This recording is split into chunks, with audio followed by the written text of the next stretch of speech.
नमस्कार। आज जो भी ऑनलाइन हमारे साधक हैं उन सभी को सुप्रभात।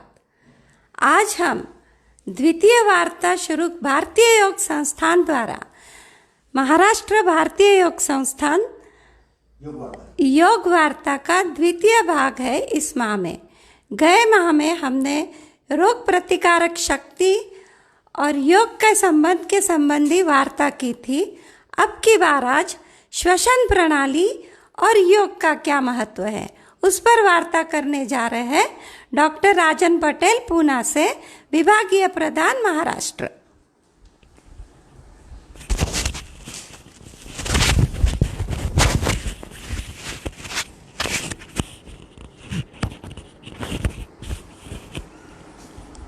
देखो उसको बराबर જોઈ લો। नमस्कार।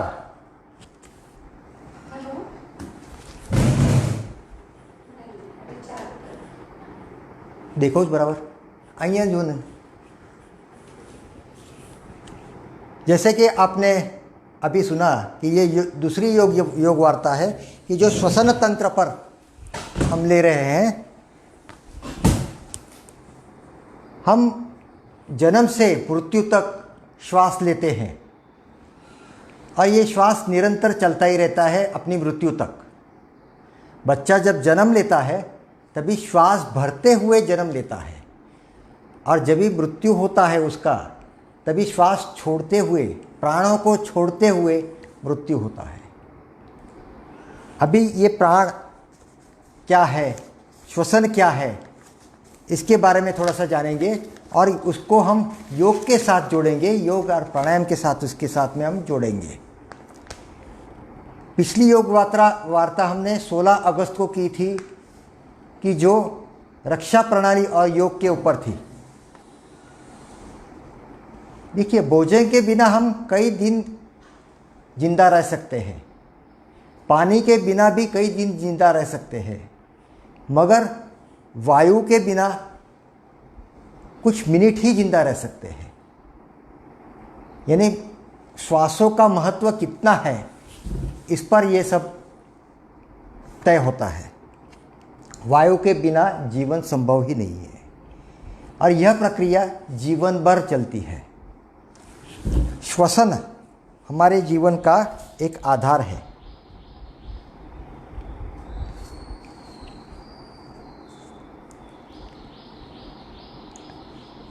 श्वसन प्रणाली के अंग क्या क्या है, थोड़ा हम उसमें भी थोड़ा सा जानेंगे कि श्वसन प्रणाली के अंग क्या क्या है।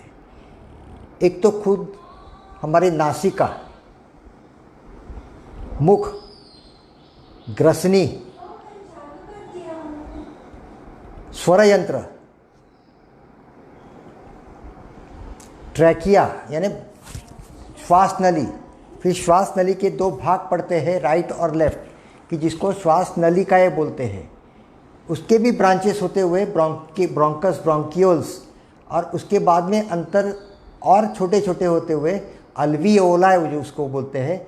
कि जैसे हम अंगूर के जैसे गढ़ रहते हैं वैसे ये अंगूर के टाइप के हो जाते हैं।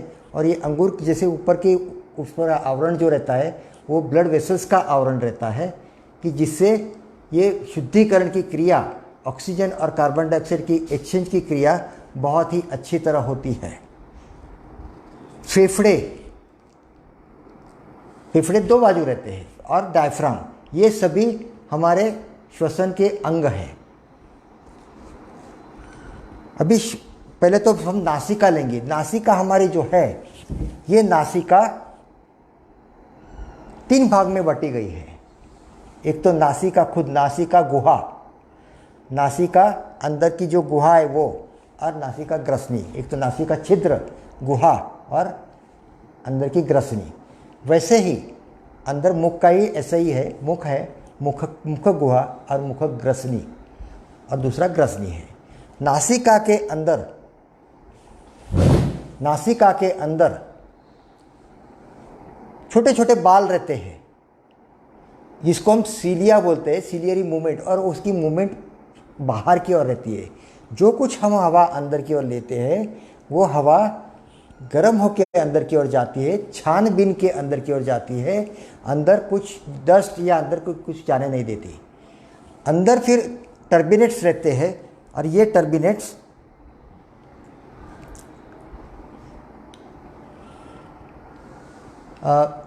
ऊपर के ऐसे 3 भाग रहते हैं, सुपीरियर, मीडियल और इंफीरियर ऐसे रहते हैं। और ये तीनों भाग हमारे ये है, ये सुपीरियर, ये इंफीरियर है, मिडिल। ये हवा यहाँ से अंदर की ओर जाती है और यहाँ हवा टेढ़ी मेढ़ी होती जाती है ताकि ये हवा एक तो नम हो जाए, ह्यूमिड हो जाए, अंदर जो वायु है सूखी वायु अंदर ना जाए, ह्यूमिड या नम वायु रहती है और हवा गर्म होकर अंदर जाती है। ये सामने से देखिए कैसे रखता है और ये नीचे से, ये साइड में से देखते हैं। ये मुख है, ये इंफीरियर टर्बिनेट, मिडिल टर्बिनेट और ये सुपीरियर टर्बिनेट। ये बढ़ गई टर्बिनेट है, एबनॉर्मल है। ये ग्रसनी, ये नास है, नासिका छिद्र, ये नासिका गुहा और ये नासिका ग्रसनी, नैसोफेरिंक्स बोलते हैं इसको। ये मुंह है, मुख ये जीवा है, ये जीवा के अंदर की हम श्वास लेते, ये जब ये मुंह से श्वास लेते हैं तो ये मुख गुहा में जाती है, मुख गुहा से ये मुख ग्रसनी में जाती है। और ये दोनों गुहा ग्रसनी मिलते हुए नासिका की ग्रसनी और मुख की ग्रसनी मिलते हुए एक ग्रसनी तैयार होती है। ये ग्रसनी यहाँ आती है। अभी यहाँ क्रॉसिंग रहता है, बहुत बड़ा क्रॉसिंग रहता है कि यहाँ जो हमारी अन्न नली है ये पीछे चली जाती है और श्वास नली यहाँ आगे आती है। हम देखिए यहाँ ऐसे हाथ लगाएंगे तो आपको ये श्वास नली मिलेगी। श्वास नली के पीछे अन्न नली रहती है, ये अन्न नली रहती है। तो यहाँ जो ये वाल्व है, जब भी हम श्वास लेते हैं तो ये ओपन ही रहता है और श्वास बाहर की ओर, अंदर की ओर श्वास की ओर चला जाता है। मगर जब भी हम निगलते हैं तो ये बंद हो जाता है, अन्न नली बंद हो जाती है और पूरा श्वास की अन्न नली बंद होते हुए अन्न नली ओपन होते हुए अन्न उधर की ओर चला जाता है।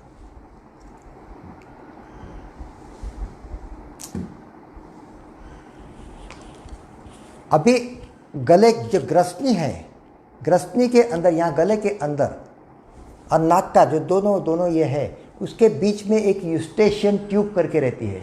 ये यूस्टेशियन ट्यूब कान के अंदर ओपन होती है। ये यूस्टेशियन ट्यूब है, देखिए ये नासिका गुहा है, ये एडेनॉइड्स है। ये जो गुहा है यूस्टेशियन ट्यूब, ये कान के अंदर ओपन होती है और कान के पर्दे को संभालने के लिए या कहीं कोई प्रेशर बढ़े या कान के अंदर कुछ प्रेशर बढ़े तो दोनों का प्रेशर इक्वलाइज करने के लिए ये यूस्टेशियन ट्यूब रहती है। 2 भागों में बटा गया है रेस्पिरेटरी सिस्टम, एक अपर रेस्पिरेटरी ट्रैक्ट और लोअर रेस्पिरेटरी ट्रैक्ट। ये अपर रेस्पिरेटरी ट्रैक्ट में ये आए हैं और लोअर रेस्पिरेटरी ट्रैक्ट में ये आया है। अभी जैसे बोला, ये श्वास नली, अभी आगे श्वास नली के ऊपर जो है ये लैरिंक्स है। लैरिंक्स यानी स्वर यंत्र, श्वास नली के ऊपर स्वर यंत्र रहता है। श्वास नली ये जो कार्टिलेज की बनी हुई रहती है, सी टाइप के कार्टिलेज रहते हैं। आप यहाँ हाथ लगाएंगे तो आपको भी यहाँ कुछ कड़क महसूस होगा। ये हड्डियाँ नहीं है, ये कार्टिलेज है। ये दबते भी है, फूलते भी है, ऐसे होता है ये। और ये जैसे जैसे नीचे जाएगी, ये 10 इंच रहती है, यहाँ से ये 10 इंच रहती है। 10 इंच के बाद में दाहिनी और बाईं और इसके ब्रांचेस होती है और ये फेफड़ों के अंदर चली जाती है। अभी फेफड़े जो है 2 भाग में बटे हुए थे, ये फेफड़े है। ये फेफड़ों के नीचे डायफ्राम भी है। ये हमारी पूरी रेस्पिरेटरी सिस्टम हो गई। ये जो डायफ्राम का एक एक्सपेरिमेंट यहाँ करके दिखाया है, वो दिखती है कि यहाँ एक पर्दा लगा हुआ है और जब भी हम ये पर्दा खींचते हैं तो यह हवा अंदर की ओर चली जाती है और ये फेफड़े फूलते हैं। और ये जब भी हवा छोड़ देते हैं, ऐसे ये दबा के ऊपर की ओर कर देते हैं तो ये फेफड़े दबते हैं और ये हवा बाहर की ओर चली जाती है। ये इसका मैकेनिज्म है। अभी ये रेस्पिरेशन कैसा होता है ये भी देख लीजिए आप, कि जब भी मैं श्वास भरता हूँ तभी ये मेरी रिब्स, पसलियाँ ऊपर की ओर चली जाती है और साइड में फूलती है और आगे भी थोड़ी फूलती है। आगे ज़्यादा नहीं फूलती क्योंकि यहाँ खंजीर का हड्डी रहती है जिसको हम स्टर्नम बोलते हैं, इससे ये आगे नहीं फूल सकती, साइड में और ऐसे ऊपर फूलती है। इसके कंपैरिजन में आप देखेंगे कि ये जब भी पर्दा रिलैक्स हुआ, डायफ्राम रिलैक्स हुआ, तो ऊपर की ओर दबा गया और प्रेस किया किसको, ये फेफड़े को प्रेस किया और फेफड़े से ये हवा बाहर की ओर चली गई। मगर जब भी ये डायफ्राम कॉन्ट्रैक्ट होता है, आकुंचन पड़ता है, तभी अंदर की ओर हवा आती है क्योंकि यहाँ नेगेटिव प्रेशर तैयार होता है। साथ में ये जो पसलियाँ हैं ये फूलती है और ये उसको फूलने के लिए जगह मिलती है फेफड़ों को और पूरी हवा अंदर की ओर चली जाती है। यानी ये जो डायफ्राम महत्वपूर्ण है, जितना डायफ्राम मेरा पक्का रहा उतना मेरा रेस्पिरेशन अच्छा रहा।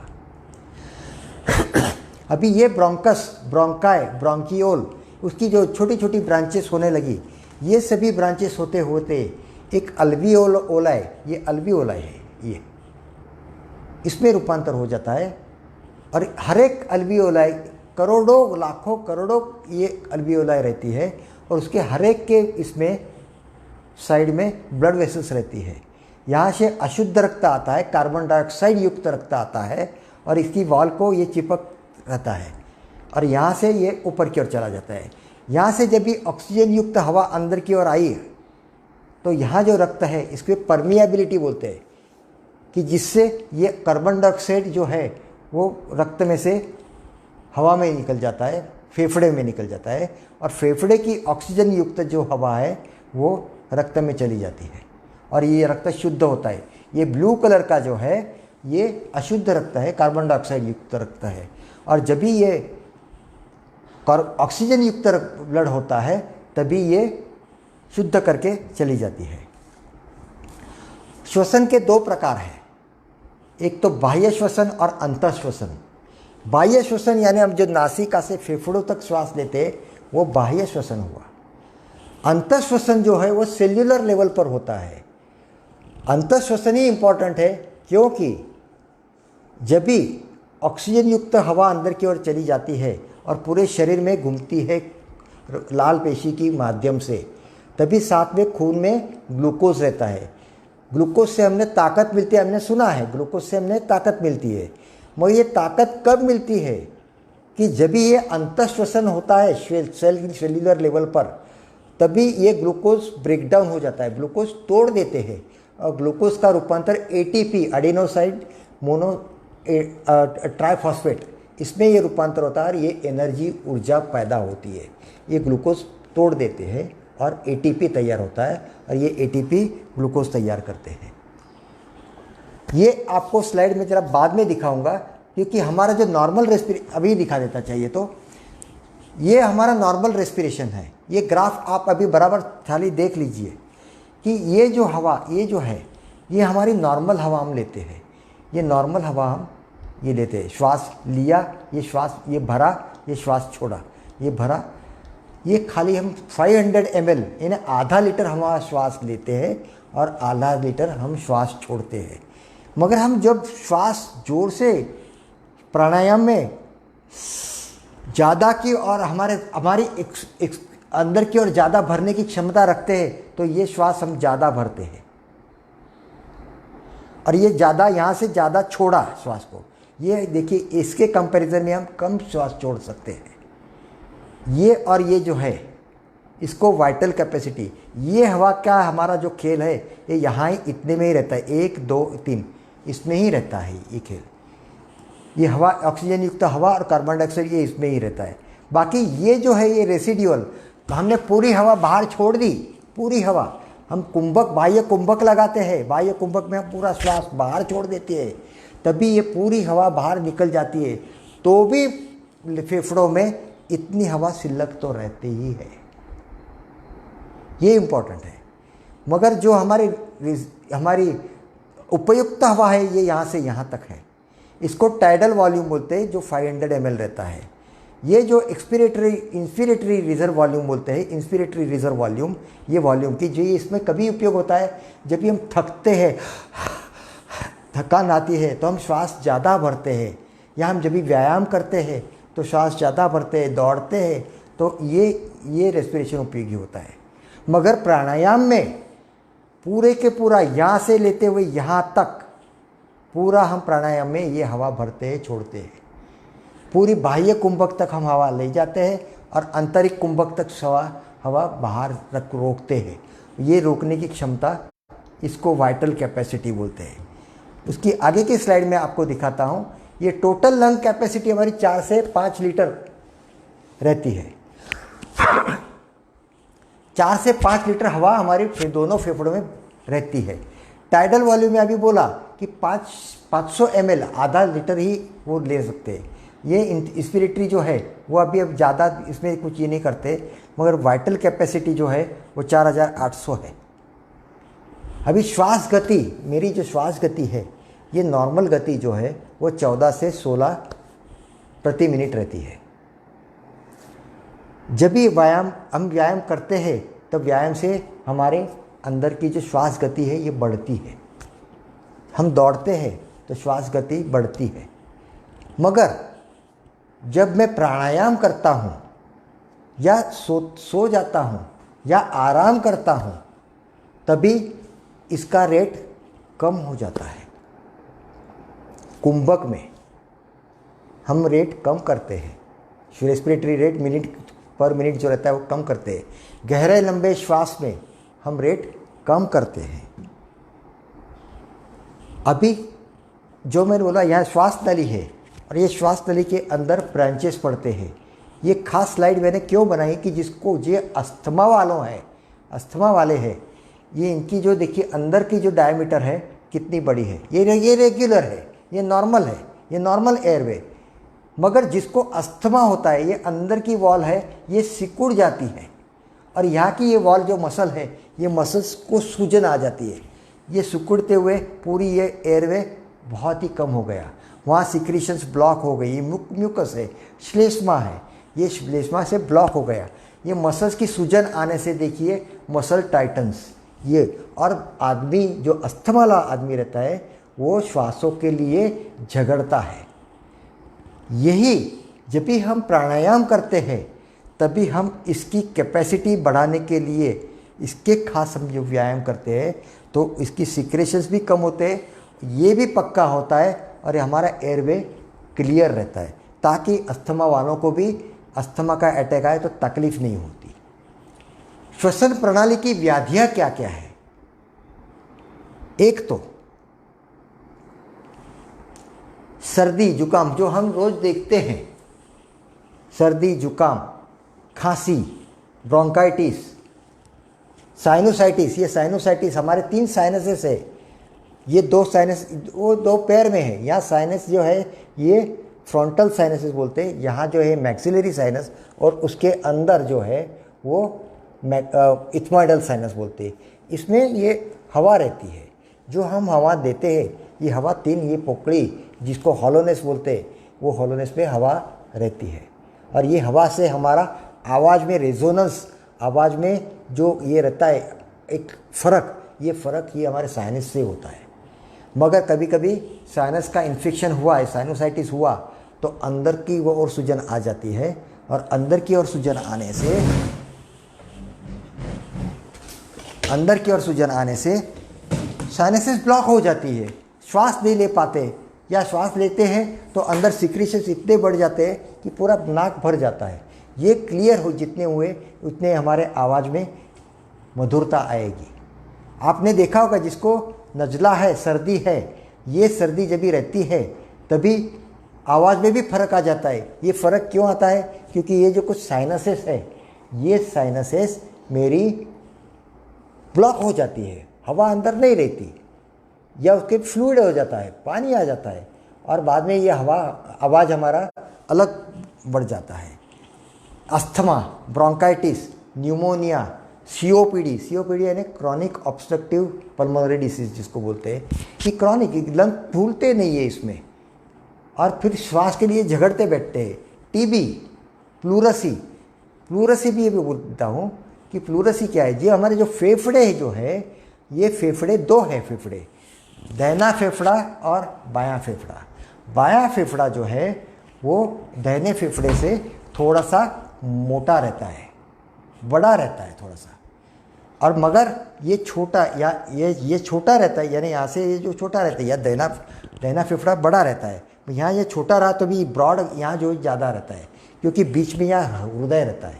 हृदय को जगह करने के लिए यहाँ ये फेफड़ा थोड़ा सा बाजू में सरका हुआ रहता है और थोड़ा सा ऊपर की ओर रहता है।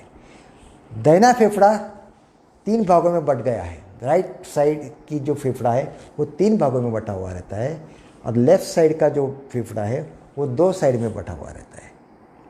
ठीक है, और ये दोनों फेफड़ों के बेस में यानी नीचे डायफ्राम रहता है। ये डायफ्राम पेट और छाती वक्ष दोनों को अलग अलग कर देता है। पेट के अवयव और छाती के अवयवों को अलग करने वाला जो ये पर्दा है, ये पर्दा डायफ्राम है। ये डायफ्राम पर ही हमारा रेस्पिरेशन का खेल चलता रहता है। जिसका डायफ्राम पक्का है वो कुंभक भी अच्छी तरह लगा सकता है, बाह्य कुंभक में भी अच्छी तरह रोक सकता है, आंतरिक कुंभक में भी अच्छी तरह रोक सकता है श्वास को। और जितना ये पक्का रहता है, जब भी ये डायफ्राम आकुंचन होता है तो नीचे की ओर जाता है। जब भी डायफ्राम आकुंचन होता है तो डायफ्राम नीचे की ओर जाता है, और नीचे जाते हुए यहाँ निगेटिव प्रेशर तैयार होता है, तो बाहर की जो कुछ हवा है वो फेफड़ों में चले जाती है, फेफड़े फूलने लगते हैं। साथ में जब भी ये डायफ्राम नीचे की ओर चला जाता है तो पेट के अवयव भी दबते हैं, पेट की मालिश होती है। और जब भी ये डायफ्राम रिलैक्स होता है तो ये आराम से ऊपर की ओर चला जाता है, फेफड़ों को दबा देता है। फेफड़े दबाने से अंदर की जो दबी हुई हवा है वो बाहर की ओर निकाल देते हैं ये। और जो ये हमें जो नॉर्मल रेस्पिरेशन जो है, ये नॉर्मल रेस्पिरेशन हम जब भी हम चालू रखते हैं तो 500 ml हम श्वास भरते हैं और 500 ml श्वास छोड़ते हैं।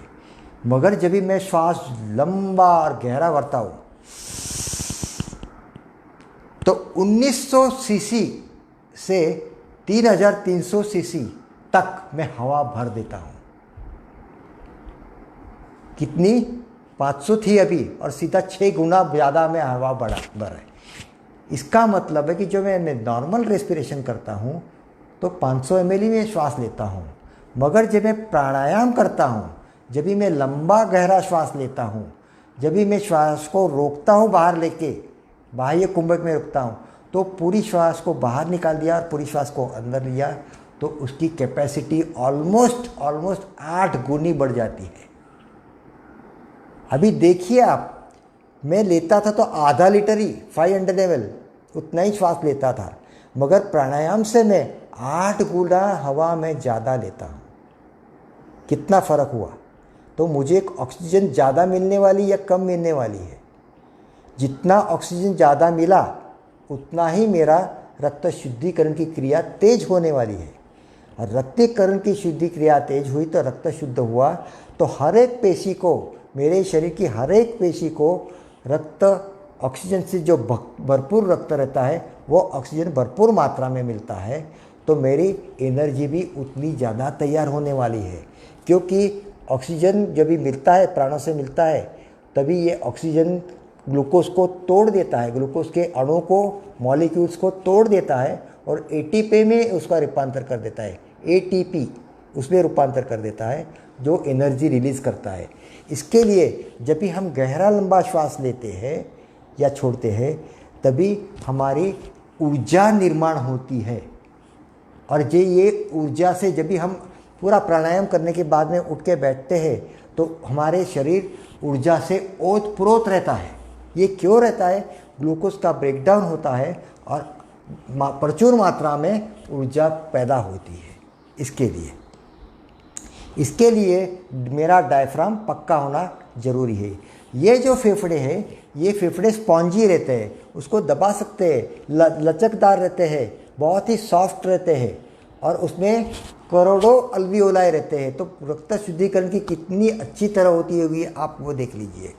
आसन प्राणायाम के नियमित अभ्यास से गला, श्वास नली साफ, फेफड़े भी शुद्ध होते हैं, फेफड़े भी शक्तिशाली होते हैं और रक्त शुद्धिकरण की क्रिया तेज होती है।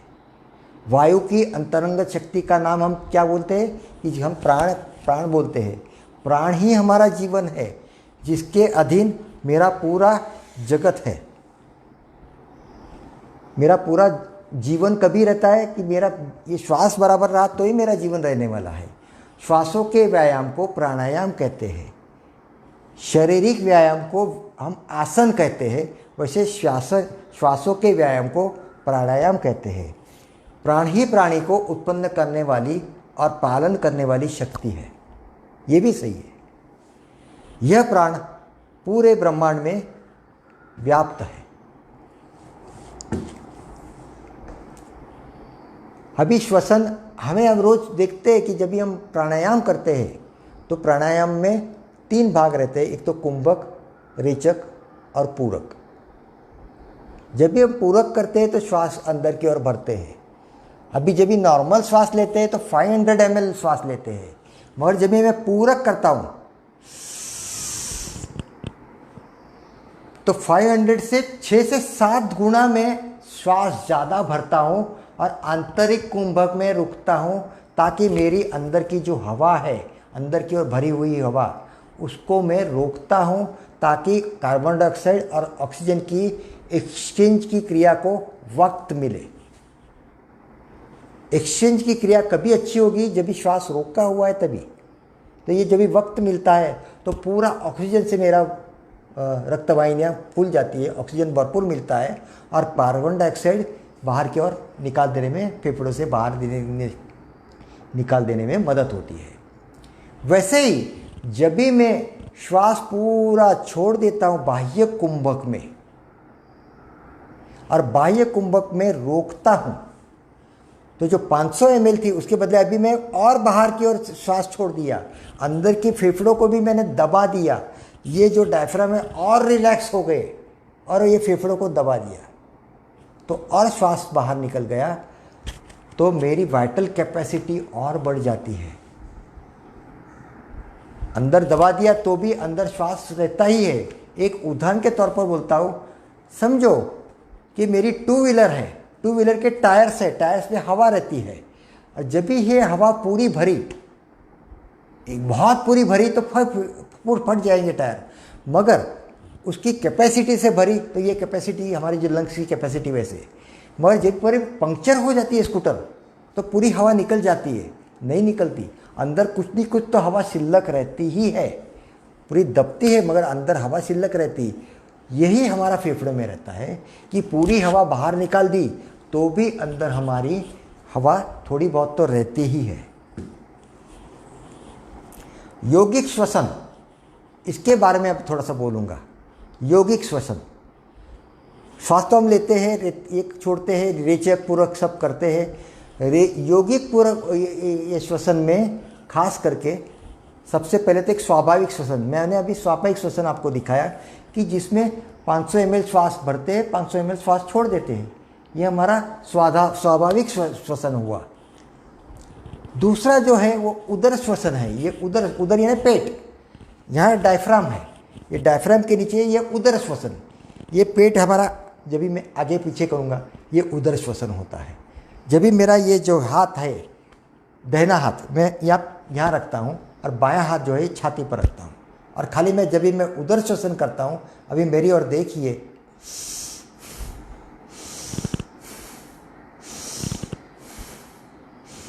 पेट ऊपर नीचे होता है, आगे पीछे होता है, मगर छाती नहीं होती, इसको उदर श्वसन बोलते हैं, उदर श्वसन। मगर जब ये वक्ष श्वसन हम जब करते हैं तो ये हाथ ये है, उदर श्वसन में मेरा फेफड़ा है, ये दबता है छाती के ऊपर, रिलैक्स होता है और ये दबता है, तो छाती मेरी फूलेगी, पेट कम से कम फूलेगा। अभी छाती वक्ष श्वसन देखिए,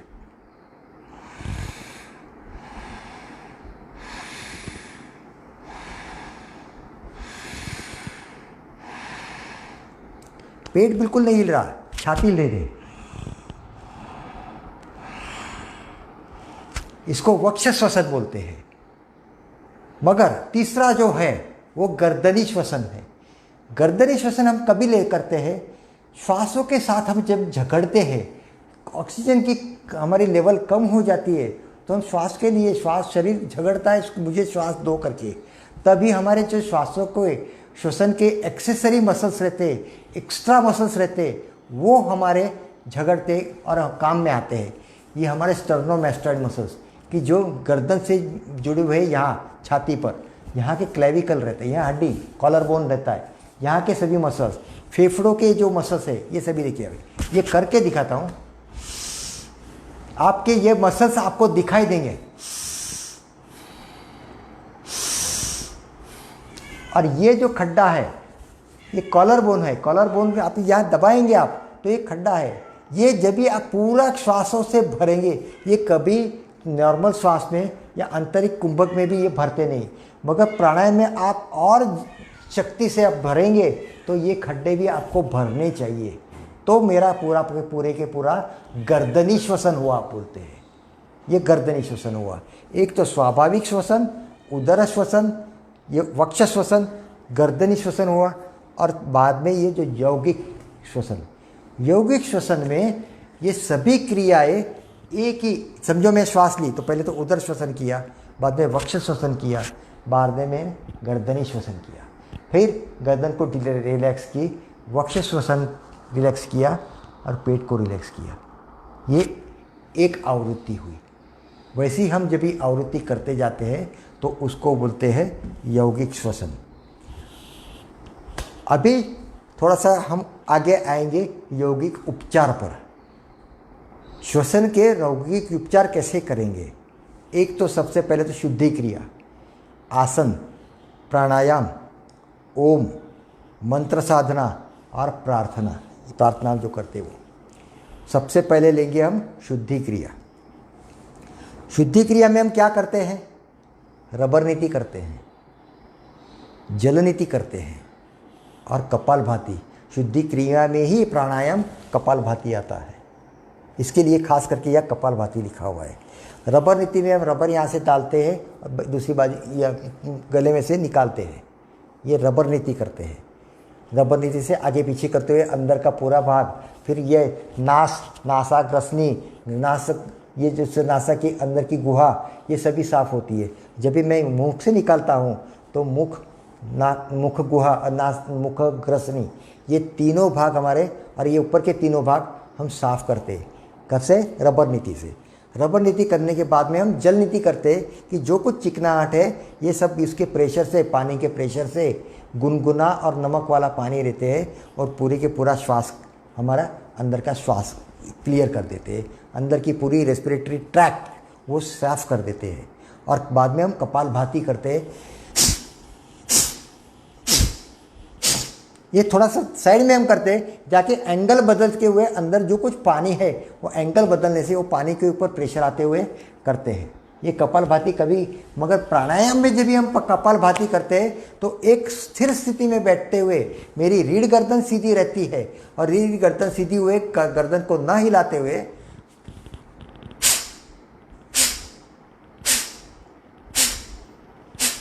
करते हैं। मगर इसमें कपालभाति करते समय खास करके हम साइड में करते हैं ताकि अंदर का बचा कुचा हुआ पानी भी निकल जाए। खास करके आजकल के जो दिन में कोरोना है, कोरोना कहाँ से आता है? कोरोना रोग ये श्वसन रोग है, ऐसे समझिए आप, क्योंकि वो नाक से अंदर की ओर कोरोना के वायरसेस नाक के अंदर से अंदर जाते हैं और ग्रसनी में उतरते हुए फेफड़ों में जाते हैं, या मुख पे अंदर की ओर जाते हैं और अंदर की ओर ग्रसनी में जाते हुए पेट में जाते हैं या फेफड़ों में जाते हैं। और तीसरा है आँखें। ये आँखें हैं, ये आँखों की जो यहाँ की जो लदी है जिसको नैसो नेक्रिमल डक्ट, नाक लैक्रिमल, यानी ये आंसू की जो ये नलिका है ये नाक के अंदर उतरती है। कभी ये वायरसेस यहाँ आँख में गए या आँख के आंसू में चिपक गए तो ये आंसू अंदर की ओर आते हुए नाक के अंदर उतरने वाले हैं। यानी आंसू की ये पॉइंट ऑफ एंट्री 3 जगह से होती है। वायरसेस 3 जगह से, कोरोना के वायरसेस 3 जगह से अंदर की ओर जाते हैं। एक को आँखों में से, लैसो में लैक्रिमल डक्ट, दूसरा है नाक से और तीसरा है मुख से। मगर मुख में समझो श्वास नली से अंदर गया तो हरकत नहीं, फेफड़े में गया। मगर वो अन्न नली से पेट में गया तो पेट में एसिड रहता है, एसिड से पूरे के पूरे वायरसेस किल हो जाते हैं। इसके लिए इसमें पेट का कुछ भी प्रॉब्लम नहीं आता। ये फेफड़ों का रोग है और फेफड़ों में ये वायरसेस करते हैं। अन्न नली में चला गया वायरस तो वो जिंदा नहीं रहने वाला, मगर श्वास नली में गया तो आगे फेफड़े में जाने वाला है और पूरे फेफड़े आगे वो इन्फेक्ट कर देने वाला है, प्रदूषित कर देने वाला है। अभी आसन पर आता हूं। आसन ये बहुत ही इंपॉर्टेंट है, खास करके मेरे इसका उद्देश्य क्या है, आसन का उद्देश्य क्या है, मैं आसन क्यों करूं? क्योंकि मेरे एक तो फेफड़े मजबूत करने हैं और फेफड़े मेरे मजबूत कभी होंगे जब भी मेरे फेफड़ों के श्वसन के मसल्स पक्के होंगे, मेरे फेफड़े पक्के होंगे, मेरे डायफ्राम पक्का होगा और मेरे यहाँ के जो मसल्स है वो सभी पक्के होंगे, मेरे फेफड़े लचकदार होंगे, अंदर श्वासों को रोकने की क्षमता बढ़ी, तो ये सभी क्रिया पॉसिबल है। ये हम सभी आसन से करते हैं। जब भी मैं अर्धचंद्रासन करता हूँ, अभी थोड़ा सा आसन का मैं हर एक आसन का थोड़ा सा मैं डिटेल बोलता हूँ और उसका फेफड़ों के साथ में उसका आकार कैसे हो जाता है ये देखिए। जब भी मैं ऐसे करके अर्धचंद्रासन करता हूँ तो मेरा दाहिना फेफड़ा पहले दाहिनी ओर झुका तो दाहिना फेफड़ा दब जाता है, बायां फेफड़ा खींचा जाता है, फूला जाता है, बराबर है। धीरे धीरे यही क्रिया को मैं बाईं ओर ले जाता हूँ तो बायां फेफड़ा फूलता है और बायां फेफड़ा दबता है और दाहिना फेफड़ा फूलता है। और जब भी मैं ये 3-3 बार करता हूँ या एक विशिष्ट गति में और विशिष्ट अंक में करता हूँ, तभी ये फेफड़े मेरे धीरे धीरे रिलैक्स होने लगते हैं। साथ साथ ये मेरी जो रिब्स है, ये पसलियाँ हैं, पसलियों को पकड़ने वाले स्नायु है कि जो रेस्पिरेशन में मेरी मदद करते, श्वसन में मदद करते, ये जो है ये भी पक्के होने लगते हैं। और साथ साथ जब भी मैं ऐसा करता हूँ तो ये डायफ्राम का ये भाग ये भी धीरे धीरे खींचा जाता है। यहाँ एक बाजू दबता है, अभी यहाँ दबा तो यहाँ खींचा गया, अल्टरनेट होता है।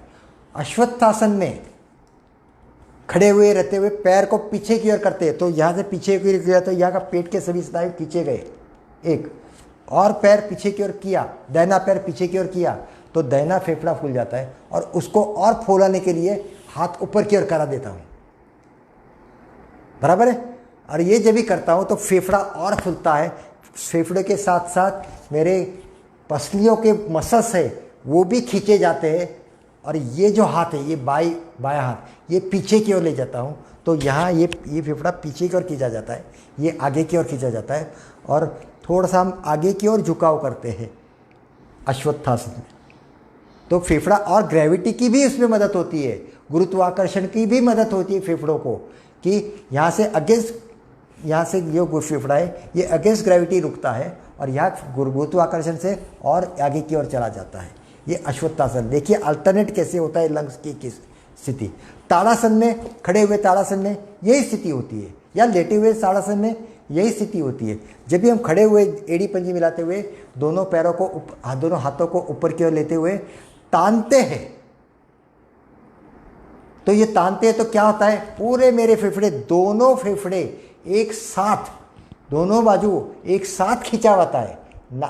अर्धचंद्रासन में एक बाजू ज़्यादा आता है, एक बाजू रिलैक्स होता है, एक बाजू जाता है, मगर ताड़ासन में दोनों फेफड़े एक साथ फूले जाते हैं, खींचे जाते हैं। डायफ्राम भी उसका बराबर पक्का हो जाता है। ताड़ासन में ज़्यादा से ज़्यादा देर तक रुकने के लिए इसीलिए बोलते हैं। सूर्य नमस्कार सातों चक्र प्रभाव में आते हैं। अभी इसमें चक्र प्रभाव में आते हैं और सातों आसनों का लाभ, यहाँ सातों आसन यानी खड़े हुए आसन है, बैठे हुए तो यहाँ नहीं मगर लेटे हुए ये सभी जो पेट खींचते हैं, ये सभी जो कुछ आसन है ये सभी आसनों का लाभ हमें यहाँ मिलता है सूर्य नमस्कार में। सभी आसनों में एक आकर्ण धनुरासन, जब भी मैं अंगूठे के पैर के अंगूठे को छल्ला बनाते हुए पकड़ते हुए बाएं अंगूठे को दाहिने कान के यहाँ लाता हूँ तो मेरे यह फेफड़े और यहाँ के आजू बाजू साइड के मसल्स की जो रेस्पिरेशन में मदद करने वाले ये भी खींचे जाते हैं। ये ध्यान है। कोणासन, कोणासन में भी बोला है, कोणासन में ठीक है कि मेरी सर्वाइकल स्पॉन्डिलोसिस, कमर दर्द, पीठ दर्द ठीक होता है, वो सभी ठीक है। मगर कोणासन में जब भी हम हाथ थोड़ा सा और नज़दीक लाए तो ये छाती और आपकी फूलेगी, और ये हथेलियाँ और शरीर के नज़दीक लाएंगे कोणासन में तो और छाती अधिक फूलेगी, श्वास रोकने की क्षमता बढ़ेगी और अंदर मैक्सिमम श्वास अंदर की ओर आपका जाएगा। दोनों फेफड़े एक साथ अच्छी तरह फूले हैं कोणासन में। उष्ट्रासन में भी यही क्रिया है। मैं वज्रासन में बैठा हूँ, वज्रासन में बैठते हुए खड़े हुए रहता हूँ और दोनों हाथों को पीछे की ओर ले जाता हूँ और धीरे धीरे दोनों हाथों को एक साथ, ना कि देखा ये गया है कि पहले एक हाथ रखते हैं और बाद में दूसरा हाथ तलवे पर रखते हैं, पैर के तलवे पर, नहीं, दोनों हाथों को एक साथ धीरे धीरे लेते हुए तलवों पर जब भी रखेंगे तो दोनों फेफड़ों को एक साथ खिंचाव मिलेगा, ना कि पहले एक दूसरा ऐसा, और ये खिंचाव मिलेगा, फेफड़े और फूलेंगे और इसमें ऊपर का फेफड़ों का ऊपर का भाग और ज़्यादा फूलता है, क्योंकि जब गर्दन हम पीछे की ये और तो ये नीचे के भाग से कंपैरिजन में ऊपर का भाग, फेफड़ों का ऊपर का भाग ज़्यादा प्रभाव में आता है। और हमारा जो नॉर्मल रेस्पिरेशन है ये नीचे का फेफड़ा ज़्यादा काम करता है, ऊपर का फेफड़ा कम काम करता है। सुप्त वज्रासन यही क्रिया है। देखिए अभी आपको मैंने समझाया तो आपको अभी ख्याल आएगा। सुप्त वज्रासन में क्या है, वज्रासन में लेते हैं, वज्रासन में सो जाते हैं, ये पीछे की ओर चले जाते हैं और वज्रासन में सो जाते हैं। तो वहाँ भी देखिए आप खिंचाव कितना अच्छा आएगा फेफड़ों का। और ये भी आते समय यहाँ खास करके यहाँ एक बोलूँगा कि जब भी आते समय बोलते हैं तो दाहिनी कोहनी का सहारा लेते हुए उठ बैठिए, ऐसे बोलते हैं। क्योंकि हमारी जो वेगस नाड़ी है कि जो ब्रेन में से, मस्तिष्क में से एक नाड़ी कि जो हमारे डायफ्राम को सप्लाई करती है, पेट के अवयव को सप्लाई करती है, फेफड़ों को सप्लाई करती है, ये करने से मेरी वेगस नाड़ी बहुत ही अच्छी तरह काम करती है और अच्छी प्रभाव में आती है। तो ये सभी काम बहुत ही अच्छी तरह होने वाले हैं सुप्त वज्रासन में। सर्पासन, सर्पासन भी यही है। सर्पासन में हम अगेंस्ट ग्रेविटी छाती को ऊपर की ओर उठा देते हैं, पेट के बल लेट गए, पेट के बल लेने के बाद में हम छाती को ऊपर की ओर उठा दिए, पीछे से पैरों को भी ना मोड़ते हुए, घुटना ना मोड़ते हुए ऊपर की ओर उठाए और दाएं बाएं करते रहे। यहाँ तो यानी फेफड़े तो ऊपर की ओर उठ गए हैं, फेफड़े खींचे जा रहे हैं, पेट पर प्रभाव आ रहा है वो बात अलग है, मगर साथ साथ सर्पासन में फेफड़े भी बहुत ही अच्छी तरह काम करने लगते हैं, उसकी कैपेसिटी बढ़ जाती है। धनुरासन में भी यही स्थिति है। मर्कटासन, मर्कटासन में खास करके बोलूँगा, मर्कटासन में पीठ के बल लेट जाते हैं, दोनों पैर एक तरफ, समझो दाईं तरफ ले गए तो गर्दन बाईं तरफ। जब भी ये दोनों पैर इस तरफ गए, हाथ पूरे यहाँ रखे हैं और ये ज़मीन को चिपका के हुए रखे हैं, ये उठाने नहीं है। और जब भी मैं गर्दन को उस तरफ ले जाता हूँ तो ये हाथ उठाने नहीं है, कई साधक के साथ उठ जाते हैं। ये तिरछे, ये हमारे जो लंग्स है, जो फेफड़े हैं, ये फेफड़े तिरछे खींचे जाते हैं। बाकी आसनों में आगे से खींच जाते हैं, साइड में खींचे जाते हैं, पीछे से खींच जाते हैं। यहाँ खास करके मर्कटासन में ये फेफड़े तिरछे खींचे जाते हैं, पहले राइट साइड में फिर लेफ्ट साइड में। फिर ये दाएं बाएं हम जब भी करते हैं तो ऊपर का आधा भाग, शरीर का आधा भाग अपोजिट डायरेक्शन में और निचला भाग अपोजिट डायरेक्शन में। कपड़े जैसे हम निचोड़ते हैं वैसे ये निचोड़ते हैं तो ये लंग्स निचोड़ा जाता है, ये लंग निचोड़ा जाता है। गोमुखासन, जब भी गोमुखासन करते हैं, ये बैठते हुए ऐसे करते हैं तो देखिए ये जो ये लंग्स और यहाँ के जो मसल्स है ये खींचे जाते हैं, गर्दन के मसल्स खींचे जाते हैं और यहाँ से नीचे से लेते हुए यहाँ से ये जो मसल्स है जो नीचे की ओर खींचे जाते हैं। और ये बाद में दूसरी बाजू करते हैं। तो एक के बाद एक, पहले दायां फिर बायां, ये फेफड़ा हमारा आगे पीछे होता रहता है। भुजंगासन बहुत ही अच्छा भुजंगासन है। पेट के बल लेटते हुए अगेंस्ट ग्रेविटी, हाथ पर भार न देते हुए, गुरुत्वाकर्षण की विरुद्ध दिशा में हम पूरे शरीर को पीठ के मसल्स से खींचते हैं कि ताकि मेरा शरीर ऊपर की ओर सांप के फने के जैसे ऊपर की ओर उड़ जाए। और वहाँ हम रुकते, कई साधक हाथ पर भार देते, बिल्कुल ला दीजिए। भुजंगासन में सूर्य नमस्कार का भुजंगासन वो अलग है, मगर ये भुजंगासन है, इसमें हाथ पर खाली नाम मात्र आपके ये रहेंगे, मगर खिंचाव यहाँ आना चाहिए। ये खिंचाव पूरे ये जो मसल्स है और यहाँ के जो मसल्स है, जो रेस्पिरेटरी मसल्स है, वो रेस्पिरेटरी मसल्स खींचते हैं पूरे शरीर को। पीठ तो खींचती है, मगर साथ साथ ये मसल्स भी बहुत ही अच्छी तरह प्रभाव में आता है। रेस्पिरेशन बहुत ही अच्छी तरह होता है, खास करके भुजंगासन में। चक्रासन, वो भी आपको ख्याल आ गया। उल्टा सी, दोनों पैर रखते हुए, दोनों हाथ पलटते हुए पूरे शरीर को ऊपर की ओर उठा दे रहा है। पेट पूरा ऊपर की ओर आ गया और पूरा ग्रेविटी की वजह से नीचे की ओर। ये ग्रेविटी की वजह से लंग्स का ऊपर का भाग नीचे की ओर गया, ताकि वहाँ ब्लड सप्लाई भी ज़्यादा मिले, हवा भी ज़्यादा मिले, और पूरा हम ऐसे करके हुए रुकते हैं। देखिए कितनी हवा की कैपेसिटी बढ़ जाती है। साथ साथ या चक्रासन में मेरा डायफ्राम भी बहुत ही अच्छी तरह प्रभाव में आता है। सुप्त वज्रासन, मत्स्यासन, अभी आपको मैं इस बार डिटेल नहीं जाऊंगा। मत्स्यासन में भी ऐसा ही, सिंहासन में भी ऐसा ही है। प्राणायाम का भी उद्देश्य यही है कि श्वास को रोकना है मुझे। फिर वो गहरा लंबा श्वास लो हो या अभ्यंतरी अक्षेपी प्राणायाम या बाकी कौन से भी प्राणायाम, श्वास को रोकना मुझे बराबर आना चाहिए, कुंभक आना चाहिए। कुंभक के प्रकार मैं ज़्यादा नहीं बोलूँगा। ये जो है गहरा लंबा श्वास, कुंभक, बंद, अभ्यंतरी अक्षेपी प्राणायाम, ये सभी प्राणायाम में मैं श्वासों को रोकते हुए वहाँ धीरे धीरे आगे की ओर जाता हूँ।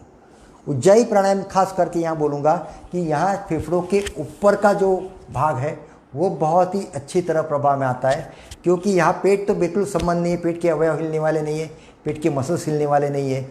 मगर जब भी मैं छाती और ये इतना ही भाग पूरा बंद लगाते हैं, जालंधर बंद लगाते हुए मैं जब ये श्वास लेता हूँ, छाती तक जाएगा, छाती से कंठ तक, कंठ से छाती तक, यही तो यहाँ के जो कुछ मसल्स है ये प्रभाव में आएंगे।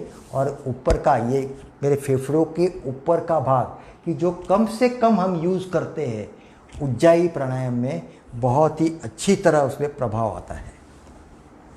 भस्त्रिका या कपालभाति, अभी मैंने बोला वो ठीक है, हरकत नहीं, कपालभाति मैंने उधर ले लिया। भस्त्रिका बहुत ही अच्छी तरह, यहाँ सातों प्राण प्रभाव में आते हैं। आसन और प्राणायाम में सातों चक्र प्रभाव में आते हैं। प्राण 5 रहते हैं, सातों चक्र प्रभाव में आते हैं। और ये जब भी सातों चक्र प्रभाव में आते हैं तो मेरे सभी अवयव काम करने वाले, क्योंकि जो चक्र प्रभाव में आया उसके जो कुछ अवयव सप्लाई करते हैं वो सभी प्रभाव में आए। अभी खास करके ये श्वसन संस्था में मेरा विशुद्धि चक्र प्रभाव में आना चाहिए, अनाहत चक्र प्रभाव में आना चाहिए, मणिपुर चक्र प्रभाव में आना चाहिए और स्वादिष्टान चक्र। ये 4 चक्र है कि जो 4 चक्र मेरे बराबर प्रभाव में आना है। ये अभी जो कुछ आसन लिए, आसन में दूसरे भी प्रभाव आते, चक्र में प्रभाव आते, मगर साथ साथ ये चारों चक्र भी प्रभाव में आते हैं। यहाँ भी ऐसा ही रहता है, यहाँ सातों चक्र प्रभाव में आते हैं भस्त्रिका में आपको। और भस्त्रिका जितनी अच्छी करेंगे उतना अच्छा है। कोरोना में खास करके इसमें बोलूँगा, कई साधक भस्त्रिका कोरोना में करते, हम जोर से श्वास लेते हैं और जोर से श्वास छोड़ते हैं। श्वास बाहर दूषित हवा है, कौन सी, वायरस से अंदर की ओर भर दिया तो कहाँ जाने वाले, डायरेक्ट फेफड़े में जाने वाले नहीं। भस्त्रिका आप मत कीजिए, उसके बदले कपालभाति कीजिए। कपालभाति हम आराम से श्वास लेते हैं, स्वाभाविक श्वास लेते हैं और फोर्सफुली श्वास छोड़ते हैं। स्वाभाविक श्वास लेते हैं कपालभाति में और फोर्सफुली श्वास छोड़ते हैं, तो मेरे लंग्स में जो जाने वाले थे वायरसेस ये कम से कम जाते हैं। इसलिए भस्त्रिका में आप ना की उज्जाई प्राणायाम, ये सभी प्राणायाम है। इस पर मैं थोड़ा सा भी बोलूँगा, क्योंकि जब भी हमारा क्लास ख़त्म होने को आता है, हमारे साधक फटाफट चलो क्लास ख़त्म हो गया, आसन प्राणायाम हो गए, मेरा काम हो गया। मेरा काम शुरू होता है ओम, ध्वनि, ध्यान, प्रार्थना और ध्यान साधना। ध्यान तक तो लोग ठहरते, साधक ठहरते, मगर बाद में वो निकल जाते। एक परमोच्च स्थिति आती है, पहले आसन से मेरे फेफड़े शुद्ध किए, आसन से मेरे मन को शांत किया, प्राणायाम से मेरे शांत किया, और शांति करने के लिए मैं ध्यान में जाता हूँ। तो जब भी मैं ध्यान में जाता हूँ तो कई हार्मोन्स जो है कि जो हार्मोन्स मेरे को आनंद देने वाले हार्मोन है, पॉजिटिव थिंकिंग देने वाले मुझे हार्मोन्स है, वो सिक्रीशंस ज़्यादा रहते हैं उस टाइम। जब भी मैं ओम बोलता हूँ, ओम हम यहाँ 2-3 बार हम पहले तो हम छोटा लघु ओम बोलते हैं, फिर दीर्घ ओम बोलते हैं, फिर ओम लंबी ध्वनि बोलते हैं,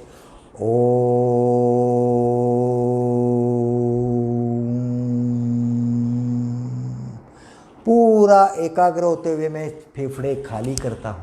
देखिए,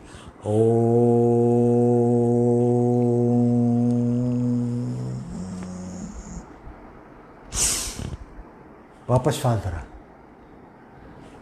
और जब भी मैं मुंह बंद करता हूँ तो ये जो वाइब्रेशंस है, ये वाइब्रेशंस मेरे ब्रेन के नीचे की जो ब्लड वेसल्स है उसको भी झंझनाट देंगी, वहाँ का ब्लड सप्लाई बहुत अच्छी तरह होगा। ये खास करके ओम। और ये ध्यान में मैं क्या बोला अभी कि ध्यान ये परमोच्च स्थिति, मन इतना शांत होता है कि उसी स्थिति में मेरे मस्तिष्क से पॉजिटिव थिंकिंग करने वाले हार्मोन्स, आनंद देने वाले हार्मोन्स ज़्यादा सीक्रेट होंगे, तो मेरा पूरा दिन अच्छा जाने वाला है। इसके लिए आपको ये ध्यान करना। मंत्र साधना, मैं खाली एक मंत्र का 2-4 ये शब्द बोल के दिखा दो। और मेरे यहाँ हाथ देखिए, मेरा डायफ्राम की स्थिति देखिए। ओम भूर्भुवः स्वः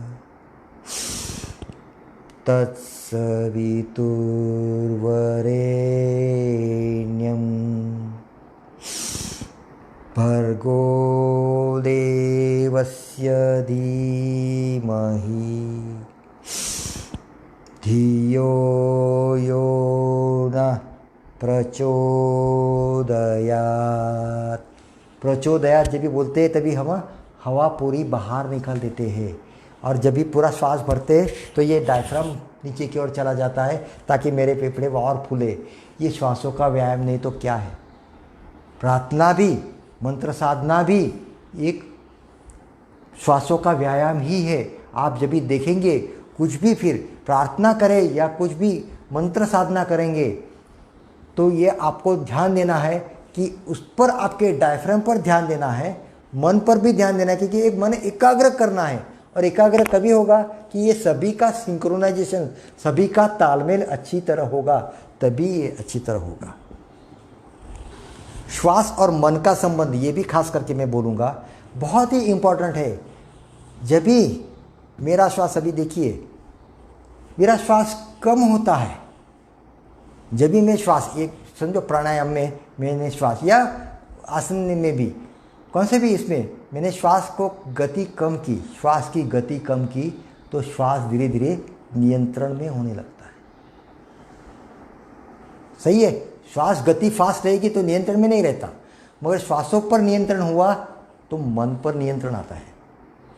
श्वास धीरे से आराम से लिया तो धीरे धीरे मन भी मेरा शांत होने लगता है। मन पर नियंत्रण आया, मन पर नियंत्रण आने से विचारों के वेग पर नियंत्रण आया, विचारों के वेग पर नियंत्रण आया, विचारों के वेग पर नियंत्रण आया तो इंद्रियों पर नियंत्रण आया, क्योंकि विचार मेरे अभी कम हो गए, विचार मैंने शांत हो गया, बिल्कुल नहीं। विचार शांत होने से मेरे 5 जो इंद्रिय हैं, ये इंद्रिय भी शांत हो गए। वहाँ वो भी बहिर्मुखी थे, वो अंतर्मुखी हो गए। बहिर्मुखीता से, ये अंतर्मुखी होने से मेरे इंद्रियों पर भी नियंत्रण आया। इंद्रियों पर नियंत्रण आया तो इंद्रियां मेरी अंतर्मुखी हुई, और ये जब भी अंतर्मुखी होती है तो मन शांत होता है। और श्वास और मन का संबंध बहुत ही अच्छा तरह है। जितना मन उद्विग्न रहेगा उतना श्वास फास्ट चलेगा, गति उसकी ज़्यादा रहेगी। मगर जितना मन मेरा शांत रहेगा उतनी श्वासों की गति कम रहेगी। आप देखेंगे कि जो उद्विग्न आदमी है, ऐसे बोलता है तभी आवाज़ में भी उसकी फास्ट रहता है और श्वास भी बहुत गति उसकी फास्ट रहती है। मगर जिसका मन पक्का है, मन शांत है, वो बहुत ही सहजता से, शांति से बोलेगा। ये बहुत ही बड़ा संबंध है। इसके लिए खास करके मैंने ये स्लाइड बनाई। मेरा आज का जो पर्पस था ये था कि पिछली टाइम जो रक्षा प्रणाली ली थी और ये आज ये जो ली ये श्वसन प्रणाली, ये दोनों प्रणालियाँ खास करके कोरोना रोग के लिए बहुत ही उपयोगी है। लास्ट टाइम पिछले महीने जो ये ली थी रक्षा प्रणाली और ये जो अभी श्वसन प्रणाली ली, ये दोनों का संबंध खास करके कोरोना के लिए बहुत ही अच्छा है। और मेरा श्वास कैसा लीजिए, कैसा लेना है, उसके अवयवों पर असर कैसे होते हैं, मेरे फेफड़ों पर असर कैसे होते हैं, मेरे फेफड़ों के मसल्स पर असर कैसे होते हैं, मेरे फेफड़ों के रिब्स जो है ये बाहर, ये रिब्स पर उसकी असर कैसी होती है, ये सभी आपको मुझे बोलना था। ये मेरा आज का पर्पस था। ठीक है, आपको ये पसंद आया होगा ऐसा लगता है। और मैं आपको सबको धन्यवाद देता हूँ। खाली एक मंत्र बोलता हूँ, ओम पूर्णमिदं पूर्णात् पूर्णमुदच्यते पूर्णस्य पूर्णमादाय पूर्णमेवावशिष्यते। ओम शांति शांति शांति। नमस्कार। पुण्य बेसिया।